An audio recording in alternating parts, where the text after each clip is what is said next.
Welcome to another episode of Call to Marriage. I'm Marcia. And I'm Thomas. And today we are going to model a kind of conversation that we have very often, I would say, and that we've been having since we first got married. And it's kind of like a connection conversation. And we basically do that by using literally random questions on the internet. We'll look up, relationship building questions, questions to foster intimacy, fun questions to ask your partner. All kinds of questions. Whatever, put any prompt in that you're inspired to into Google or ChatGPT or something. I don't know, whatever the kids use these days. Yeah. And and then we'll just start asking each other questions, and it's a way for us to get to know each other more deeply. It's a way for us to connect. It's a way for us to be intimate, spend quality time. We do it in the car. We do it in the, in the house. Every little space and crevice we can find. We can get schedule. Here and there. Yeah. And so it was, number one, a nice way to ease our way back into the podcast, I'm sure. And it's been a while. It's been a while. Yeah. And then number two, just to model for you guys what we do, because I think we've made the suggestion to people before, but they may not understand how. And one of the things that we realized, like one of the feedback we get on some of our podcasts is that people find it interesting just to see us have the kinds of conversations we're having, that we have. Yeah, as a husband and wife. Sometimes people, because it wasn't modeled for them, they don't know how to bring something up to their partner or how to talk about something that is maybe sensitive or whatever. I don't know. So it's just, or they don't know that they can, they don't give themselves permission or whatever the case. So all that to say, you just can't picture it, right? Yeah, it's hard for them to picture what normal looks like, or what, whatever that means, So we'll just show you one example of how we do this, and there's not like a right to it per se. There are some ground rules that you should probably lay just to make sure you don't hurt each other. Let's say like some boundaries to set, like, yes, we want to hear truthful answers, but maybe avoid this, just like in conflict, that's normal.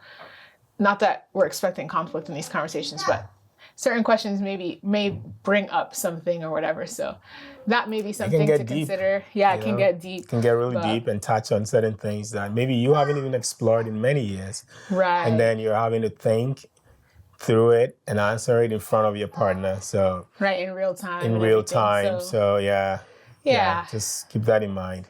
Yeah.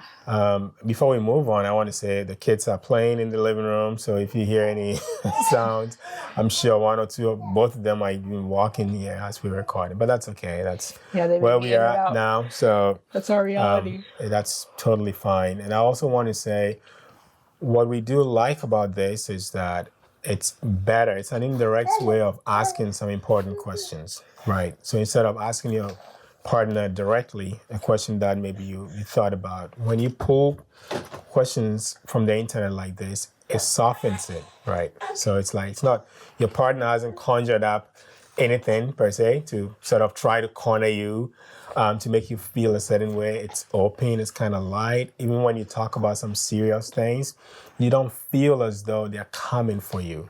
It makes it very neutral, so to speak.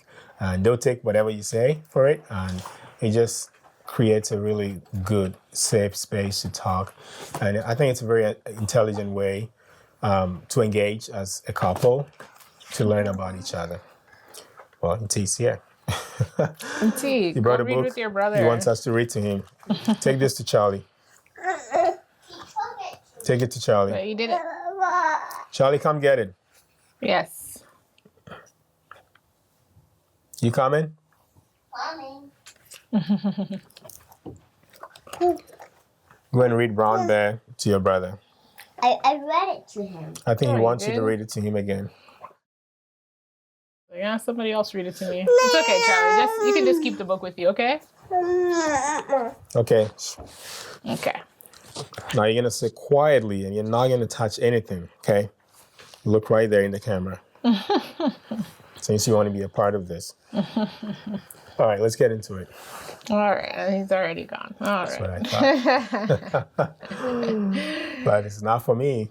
Yeah, should we go in order? You pick one, I pick one. How do you want to do it today? Just go in order. All right. Number 1, do we want to take turns answering first or? Yeah, whoever goes first will go second, the next. Okay, let's pass it off so that you'll ask me the next question and I'll answer first. I'll ask you the next question and you answer first. Make sense? So you're going to ask this and I'll answer first, right? Yeah. Okay, great. Let's do it. Okay. The first question is, how do you feel about the current state of our relationship? I feel it's maturing. I feel it's grounded. I really do. I feel like we're graced. God has really given us a lot of grace in different areas. Now, of course, every marriage, every relationship has things to improve on. But, by and large, I really feel like God has given us a lot of grace to weather whatever comes our way. And that's a really nice place to be able to say that, it doesn't matter what comes. I'm confident in how God is able to strengthen us or provide a wisdom for us. So we don't have any like serious or acute problems that need solving right now, or in the way of the marriage, so to speak. But I feel confident in our ability within where God has placed us to be able to deal with whatever. And I think it's very confident, it's promising, it's assuring to be able to look at your spouse. And sometimes you see other couples going through certain things and you imagine yourself, how would things be if we were in their shoes, right? So, but when I do that, I feel, well, if I put myself in their shoes, I can see us working together. I feel like we're gonna sit down, we're gonna talk, we're gonna have a lot of grace for each other, we're gonna be one as we've always been, and we're gonna look in the eye of whatever the challenge is and say, all right, how do we navigate this and get ahead of it? And for me, that's very comforting. It makes me feel really good. I sleep well when I sleep. So I feel like, our relationship is good. Like I said, every relationship has things to work on. I think we could do better with our communication sometimes. But that's not anything major. It's just an opportunity for growth. Right. So that's how I feel about our relationship. And he's climbing stuff here, by the way. So that's the loud sound you probably heard. All right. So that's my answer. Does that answer it? The question? Yeah. Sure. I feel like the current state of our relationship is good. Okay. I don't have much to say. We talk about things a lot. We talk a lot. We do. So, I feel content and confident in our relationship, and it's not perfect. What relationship is perfect? Yeah. But it's great. I'm happy, Yeah. That's good. That's good. Don't touch it again. Go to the living room. Number 2. What can we do together to strengthen our bond? That's a really nice segue. What can we do together to strengthen our bond? We're doing something right now to strengthen our bond. It's a good example. Very practical, right? We probably could do more fun things together. Like, we have fun together because we've learned to make fun and joy out of our everyday life. We laugh together, we joke together, we feel comfortable with each other. But we don't do a lot of date type things, like maybe go rock climbing together, maybe like a shared experience that's not our everyday experience or something like that. So maybe putting ourselves in an adventure, maybe putting ourselves in a little bit of an unusual or uncomfortable position would strengthen our bond. And that's it, without overthinking the question. Yeah. Okay. Yeah, that's interesting. I mean, what I hear you say is it'd be nice to create more some more fun moments and memories together, right? Yeah, but I'm content. I have to say, I am content. Although, yes, that would be nice.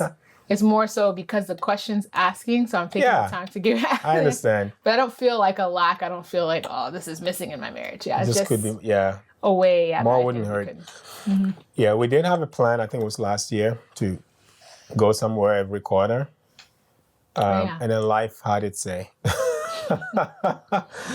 And, we kind of each did quarter, it though, in a way.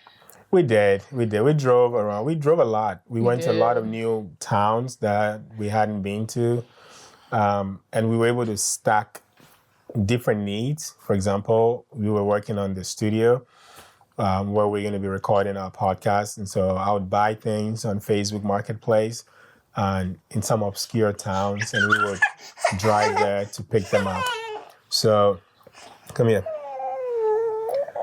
So we were able to, we drove around. We went to a few places.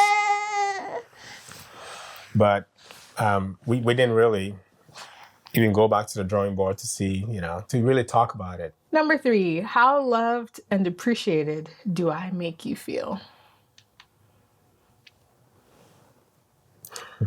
I'm going first? Yeah, I'm asking you. I think I feel appreciated. At different times, you've seized some opportunities to talk about how you appreciate what I do for the family and and in different settings too, you've talked about how you like that I take the lead in disciplining the kids or when it comes to discipline in the household.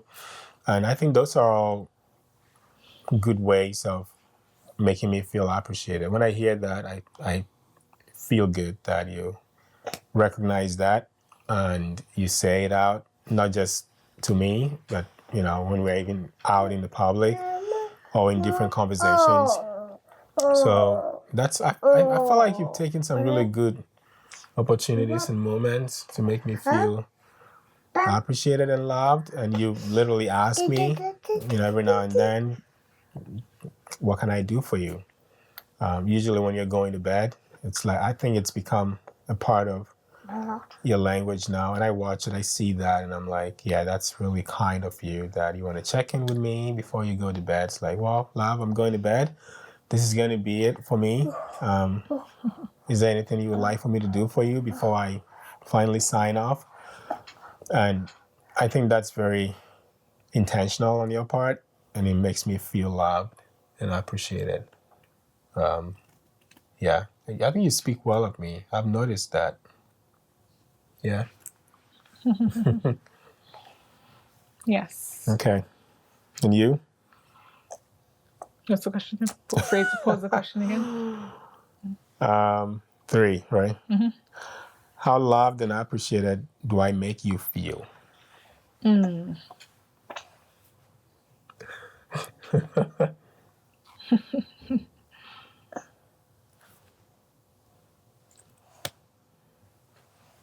Something immediately comes to mind. I'm just trying to think if More? there's more, or other instances. Okay, I'll just start where my mind was and go from there. Okay. Yeah, I feel loved and appreciated. How much? I don't know. I feel loved and appreciated. Oh, that's good. One of the things I like that you do is like you appreciate me, especially when I cook meals. You know how much of a struggle that is for me, and you also have the kids thank me. I've seen how intentional you are about making sure that I'm appreciated for my homemaking, and I really value that, especially when I see that others are longing for that, and I'm like, oh, this is something that moms?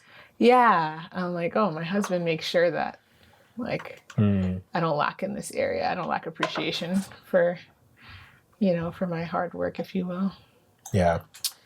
And also I like when you like treat me, you just let me go get little treats. That's nothing. You deserve more than that.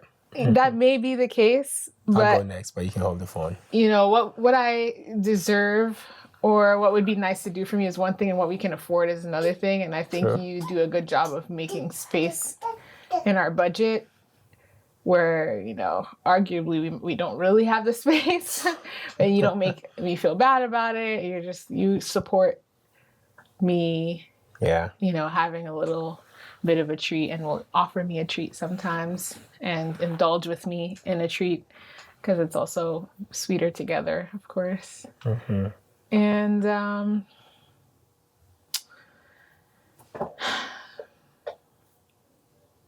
something that you do that is small and not like so frequent, but that I like, is like anytime you touch my face, anytime you come to touch me, especially touch my face, I like that. I like when you come to touch me. Yeah. Okay. Well noted. Yeah. Physical affection.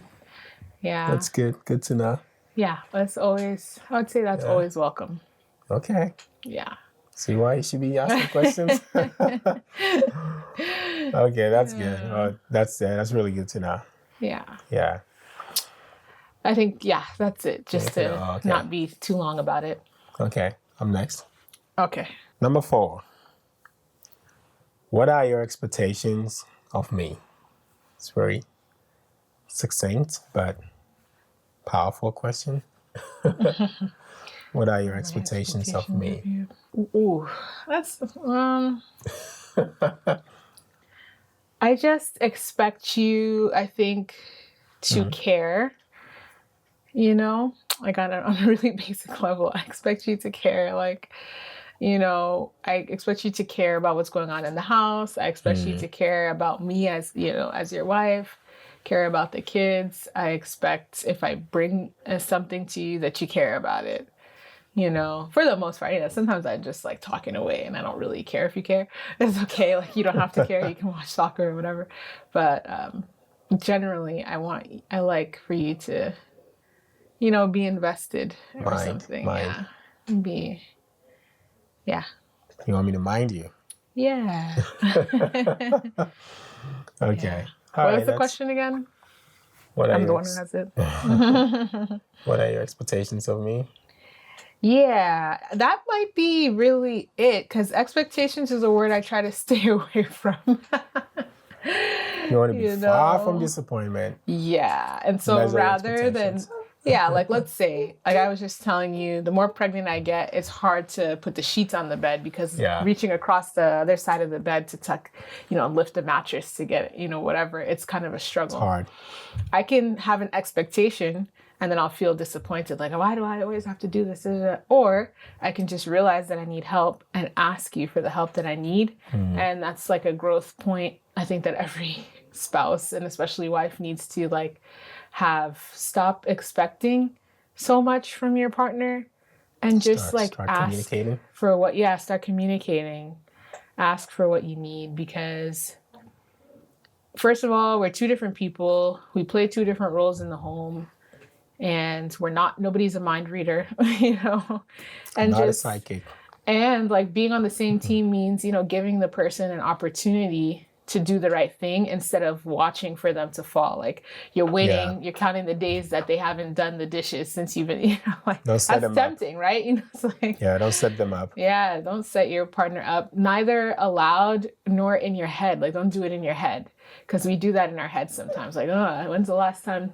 I can't remember the last time my spouse did the dishes or whatever, or vacuumed. Like, don't do that, because we're on the same team. Just ask for the help that you need. Yeah, I think it's very important. I like what you said, because if you watched our mini, our mini webinar on the 7 things that keep a marriage joyful and strong, we talked during the part about communication, we talked about communication being an exchange of signals, right? So you want to transmit something and then the person receives it and they give you feedback. If you are not transmitting anything, you're not communicating. It's all in here, right? So you're living on ifs, maybes, what ifs, and just guesses. And those are not communicating. So I think it's important. Now, of course, it's good. We're not discouraging being aware of what's going on in the house and sometimes just seeing a need and stepping in, right? So I could see that, oh, you know what? Just leave doing the bed for me. I'll take care of it. I could see that. But if I'm not seeing it, I think it's wise to communicate clearly what the need is and give the other person an opportunity to then respond and take care of it, right? That's what you do for people you genuinely care about. Mm-hmm. When you care about someone, you give them a chance to grow, to do better, to win, however you want to put it. Right. When you, generally speaking, when you don't care about people, you withhold information from them and you just watch their doom. You watch them fall so that you can say, I knew you were going to fall. I think when we come into marriage, it should be different because we love each other, we care about each other. I want you to be the best person you could ever be. Mm-hmm. And that includes giving you everything you can possibly need to help you reach that height, whatever that would look like in your marriage. So if I have any piece of information and it's going to help you become better, I need to release it as soon as possible. I can't just sit on it and watch you fail and then show up to give that. It's like, it's folly, quite frankly. It's foolishness to do that to someone you care about. So yeah, I wanted to draw that out again. I think it's very important to communicate. And we talk a lot about over-communicating, being each other's mental space. And the way you do that is by saying what's in here. That's the only way a partner is going to know what's going on. I wouldn't know that she's been thinking about how it's challenging to reach the ends of the bed. I wouldn't know that, right? Mm-hmm. But now I know. Well, how? Because she said it. Now I'm responsible for it. If I don't help, that's a totally different conversation. But now I know it, I received the signal, and I have an opportunity to care for her. That's beautiful. Lastly, two last things. One thing, I was thinking like both of our parents told both of our mothers in particular, encouraged us in marriage to forgive. You know, and so I think that's the attitude that you need in marriage instead of having expectations and watching for failure. Forgive, because you may genuinely feel hurt by the fact that maybe you feel like you're being taken for granted. Like, you have eyes, why don't you see that this needs to be done? Or you have a brain, why didn't you think of this? Yeah. But I don't have that expectation of you that you won't take something for granted. We're human beings. I take things for granted sometimes. I don't like to put expectations on you. I rather prefer to put expectations on myself. Like, instead of, if I feel like it's hurtful, I want to forgive you and have an expectation of myself to communicate to you that I feel taken for granted. Yeah. Or I'm feeling exhausted and I really need you to step help. in. Or I prefer to put onus on myself because as it's commonly said, the person you have any hope of changing is really yourself. Yeah. I like to say, and barely that, right? Like, we can hardly change ourselves. Think about any struggle area of your life. Like, we can barely, even with the help of the Holy Spirit, we can barely, we'll it's never hard. be perfect. Yeah. So never mind trying to change another person. I mean, it's just the best hope you have is to change yourself. Yeah, I think that's a mature thing to do, right? Yeah. That's a mature thing to do. Just be more responsible. Yeah. First. And then the other thing I was going to say, another fundamental expectation I have is that you keep our marriage covenant. That's it. That's what I was going to say. Oh, really? Yeah. So I guess you said mine. That's the only expectation I have. I think it's the expectation to continually be one. Yeah. And that's essentially keeping the covenant. Yeah. And you're showing up to the marriage altar. Yeah. And just working together, right? I think life is very seasonal. It's one of my anchor wisdoms. Today you might feel a certain way about a certain thing. Tomorrow it will be sunshine, and whatever pain or challenge you felt will be gone, and you look back and laugh. So the only thing I really expect, and it's truly the only thing I expect, is that we just keep being one Yeah. and be faithful first to God, before whom we made this covenant. If we can do that, then we can show up for each other. Just consider God, let's be respectful to God, because we stood before him and we said we're going to do this, and he said that what he's put together, don't let no one separate or put apart. So my only expectation is that you honor that covenant, that you honor Thank you, God. Yeah, exactly. Yeah, I won't even add to it. All right. How do you prefer to handle conflicts or disagreements? Okay, there are 3 words that comes to mind, maybe 4. Transparency, sincerity, and openness. And the 4th one I thought of was vulnerability, which all these words make up. Sister and brother words. Right, they're all sister and brother words. They flow into each other. Because I really think to be able to overcome any kind of conflict, you have to show up and be seen, right? Be honest and sincere and transparent, because that's the only way you can deal with conflict. If you're showing up as a different kind of person and know who you are, so if internally you're saying yes, but externally you're saying no, you can't resolve any conflict, right? You have to show up and be honest. And, my mind goes back to the webinar that I referred to that we did, where we talked about the 7 pillars for a joyful marriage. How, I was comparing how 2 devices communicate, like your phone and my phone. What's going on, YouTube? All right, Charlie, can you go to the living room now? I think your chair is making a lot of noise. Yeah. Yeah, so go to the living room. Thank you.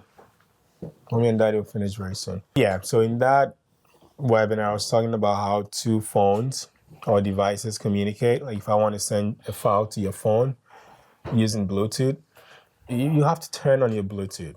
If you don't turn it on, I can't even find you. You won't even be discoverable, let alone, to send it to you. And you have the option to accept it or decline it, right? So I think it works that way during conflict, during communication. We have to be visible. You have to be seen. If I see you on my phone, then I know I have something to say. This is how I feel about it. You are also able to accept it or receive it. And then you send me a signal back based on your understanding. So I really think vulnerability goes a long way. And that includes being open, being sincere, being honest, being transparent, right? Because I really think those make for good conflict resolution. There's one other thing I think, but I think I would let you answer it first. Oh, okay. You sure? Yeah. Let's go. Okay.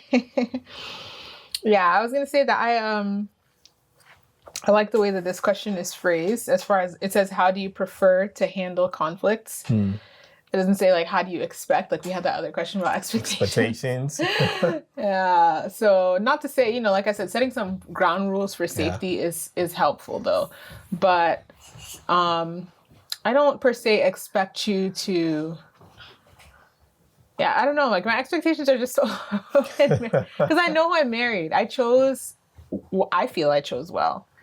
So I don't have to hold you to this, Yeah, I just want to treat you like a human being. And let's be honest, when we're in conflict, it's hard to like be your best self or whatever. We're growing into dealing with conflict better and better over the years of our marriage. I think we are.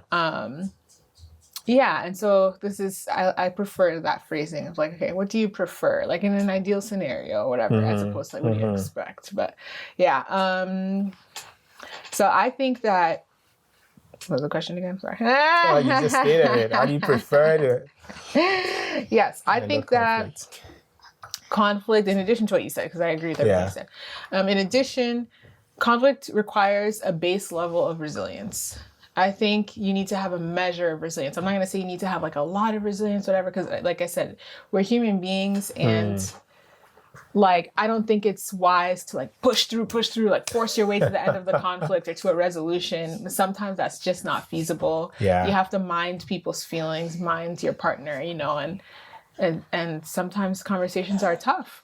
So, but I think enough resilience to say, you know what, I'm going to do my best. Like, I'm going to do my best to show up to this conversation, to be present, to, you know, be humble, whatever. I'm just going to do my best to show up my best self to this conflict.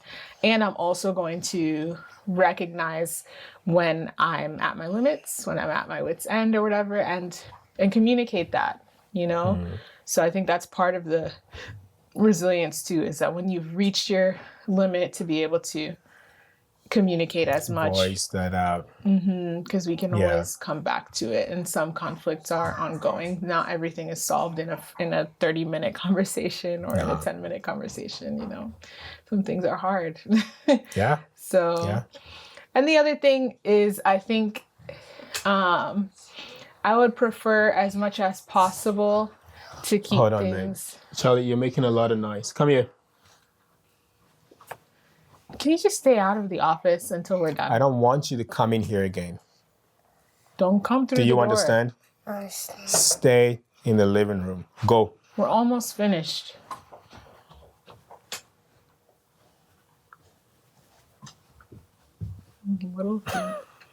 I think levity is important for like a conflict situation. There's just already so much heaviness.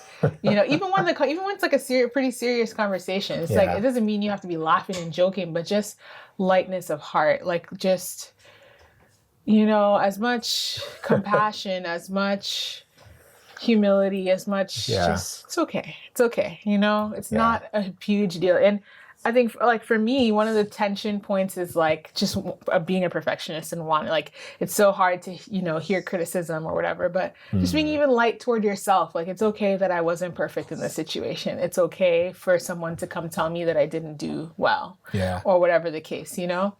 So yeah, I think trying your best, you know, to just not let it be so heavy. Everything about the conversation is heavy. Your shoulders, it feels like a weight on your shoulders. Your tongue feels heavy. Your brows are everything is heavy. The air is heavy. Your face is tight. Yeah, your face is tight. There's tension, you know?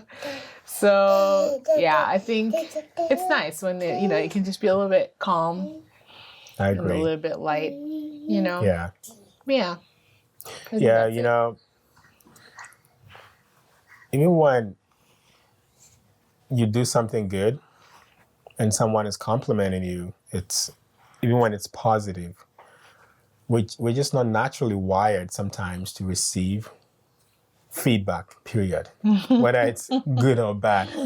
You know? That's enough compliments. You know, people can be saying a lot of nice things about you, especially when, you know, there are different voices and you did something, everyone is so proud of you and they're happy and they, you know, keep showering you with compliments. Your brain feels tired. You can easily get fatigued by just hearing that, like, okay, you know, that's enough. It takes a lot of training to even know how to receive positive feedback. So imagine receiving negative feedback or criticism. It's hard. It's not natural to us.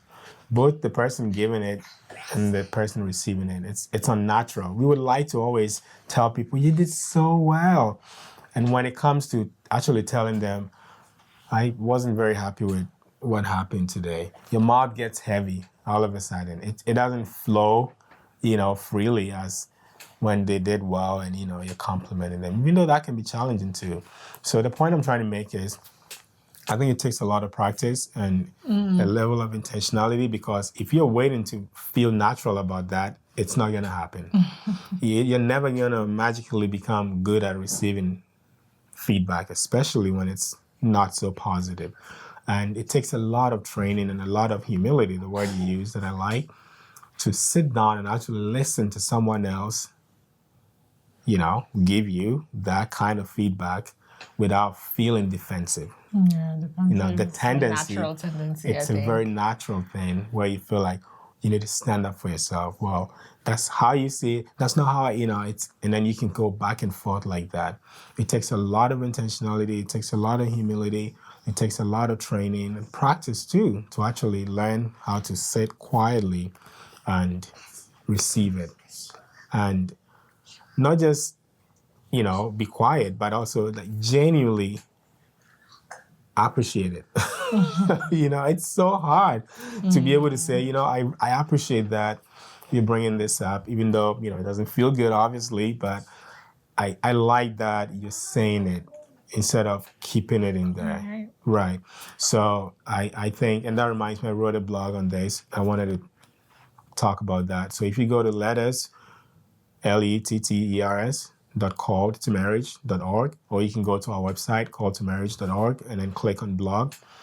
It will take you to that page. I wrote a series of 3 articles about how not to quickly criticize your spouse or why you shouldn't do that, and then how to give criticism and how to receive criticism without being defensive. The person giving it has to be full of love. You can't just go at your spouse and, leave them feeling less, right, of themselves. Mm-hmm. So the person giving it needs to be very measured in how you give it without breaking their spirit. And the person receiving it also has to assume the best about your spouse, that they're not here to, just destroy me, but this is something they really care about. They would appreciate if something changes, or they would appreciate if something changed about it. And just seeing it that way, it takes a lot of mental work and fortitude that I pray that the Holy Spirit helps you. But I think the blog will get you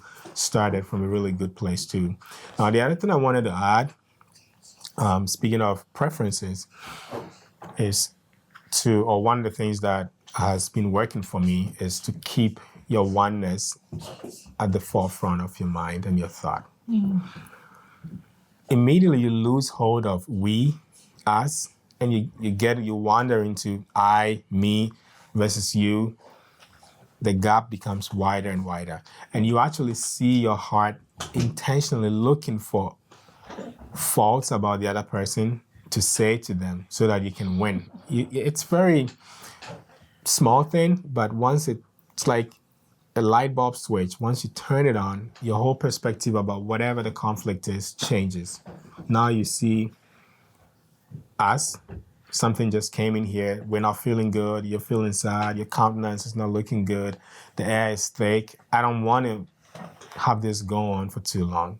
Can we talk about this and just get this out and lighten up the place so that the kids can also, enjoy our company and we can enjoy each other's company? So I think that understanding of we are one, and truly that is what God has made us. We are one.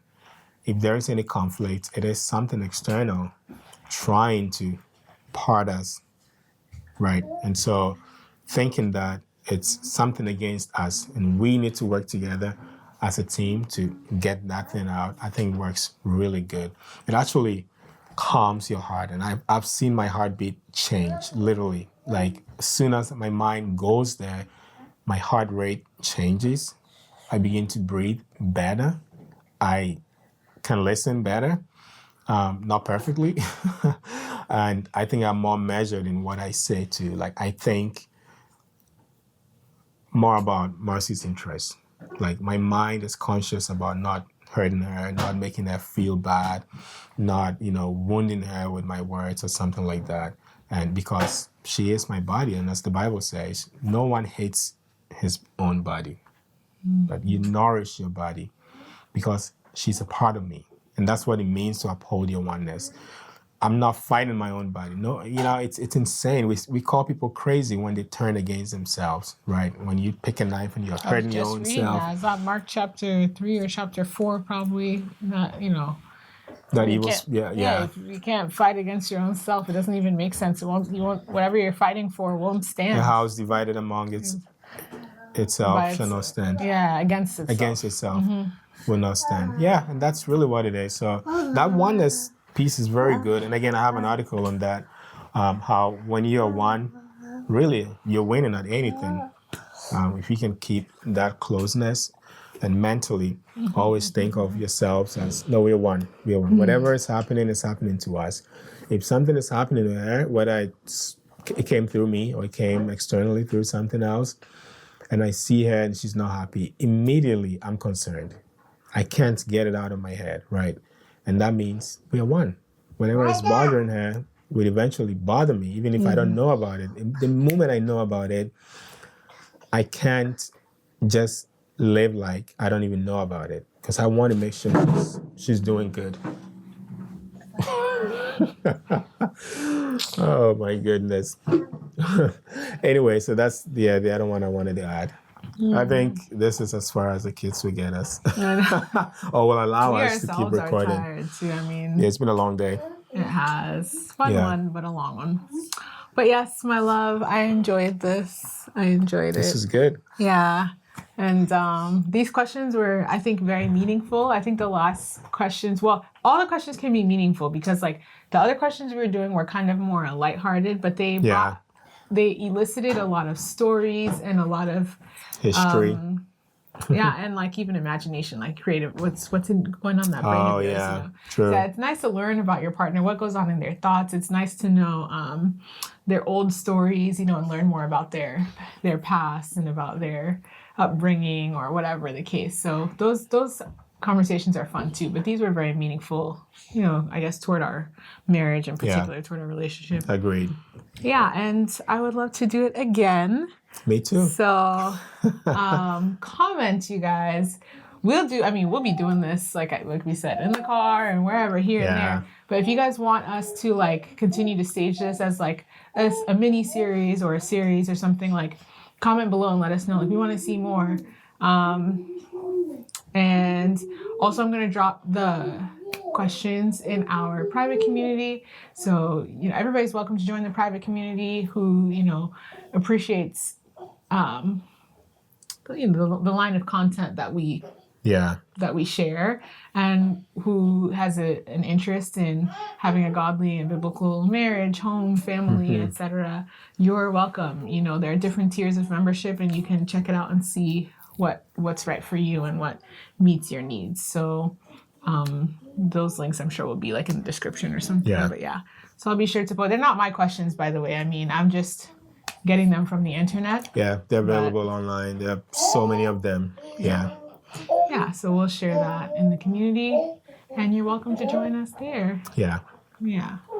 All right. Thank you guys for staying with us. We'll see you in the next one.